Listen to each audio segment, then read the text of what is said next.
Et pour cette 9e action, j'accueille sur scène Josie Poueyto, députée conseillère municipale en charge de la politique de la ville et du Tour de France aussi.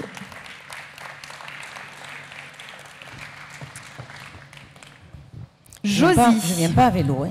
Bonjour. Pas à vélo ce soir. Ça va, Pauline? Non, ça va. Ça va. Bonjour, monsieur le maire. Vous allez bien? Josie, donc, comme vous le savez, les participants aux ateliers ont fortement insisté sur la nécessité de pouvoir déployer des actions à toutes les échelles. On l'a dit tout à l'heure, le domicile, le pied d'immeuble, le quartier et la ville. Et vous qui êtes en charge de la politique de la ville, qu'est-ce que ça vous évoque? D'abord, une ville, c'est composé que de quartiers. Alors, c'est vrai qu'il y a des quartiers qui sont dotés d'espace, d'autres qui n'en sont pas.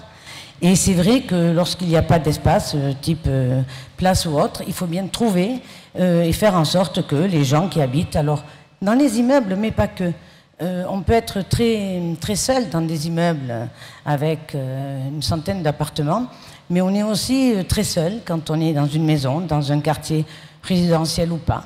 Mais voilà, donc je veux dire, à un moment donné, il faut que l'on trouve la possibilité de créer avec eux, de préférence, mais de leur donner envie de sortir de chez eux et de rencontrer d'autres personnes. Et pour cela, eh bien, il faut qu'on arrive à les inciter. Alors c'est vrai qu'il y a les écoles, c'est vrai qu'il peut y avoir, il y a des MJC, je salue, voilà, il y a des associations qui créent et qui organisent des soirées, des repas, des animations, enfin tout ce que l'on veut, des sorties familiales. Mais à un moment donné, au pied de chez eux et que tout le monde se rencontre, il faut absolument trouver le moyen. Vous avez trouvé l'idée. Voilà, merci. Dites-nous tout. Donc voilà, alors les kiosques, alors permettez-moi de saluer Didier Brisset, qui est le président de cette ONG, le Fonds des Hirondelles. Donc c'est vrai que c'est parti d'eux.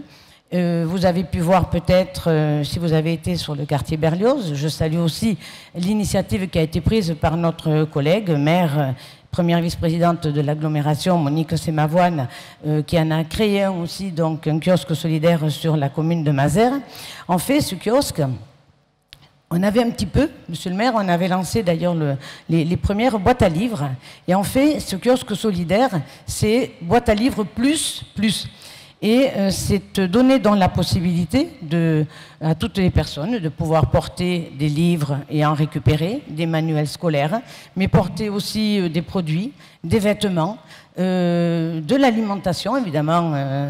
Il faut voir quel type d'alimentation, mais c'est vrai qu'il y a des boîtes de conserve. Enfin, moi, je sais que quand je suis allée voir un peu comment ça se passait à Berlioz, il y avait effectivement aussi des produits alimentaires, type pâtes et autres. Donc ça aide, d'une part, les personnes qui sont en difficulté.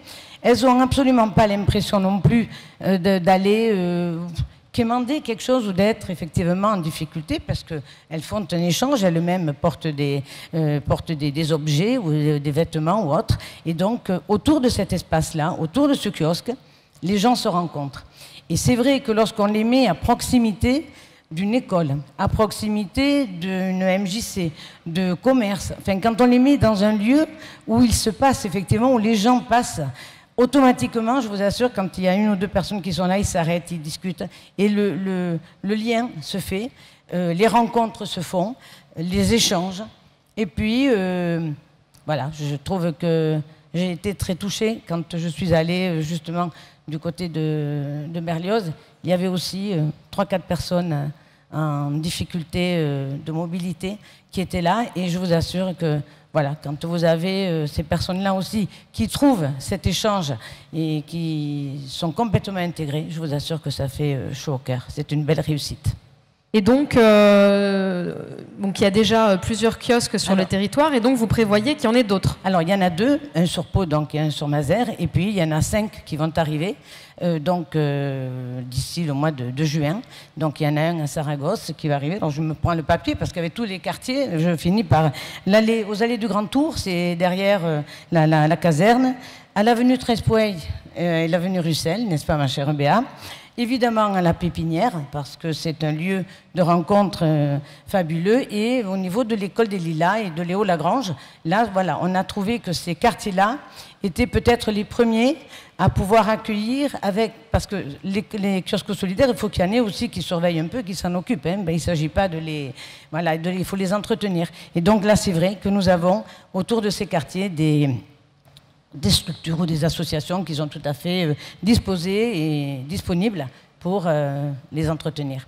Et puis après, les autres, ils arrivent, évidemment, il y en aura une bonne dizaine d'autres qui seront... Alors, juste un mot, je veux quand même saluer l'initiative aussi de la construction de ces kiosques. C'est fait par des ESAT, donc ce sont effectivement des personnes handicapées qui apportent leur savoir-faire, leur professionnalisme, et je vous assure que c'est de très belles factures. Et voilà, il faut aller les voir. C'est aussi un autre soutien par le biais de ces kiosques solidaires. C'est une solidarité jusqu'au bout. Merci beaucoup, Josie, pour cet éclairage. Je vous propose que vous restiez sur scène avec moi et qu'on passe à l'action suivante.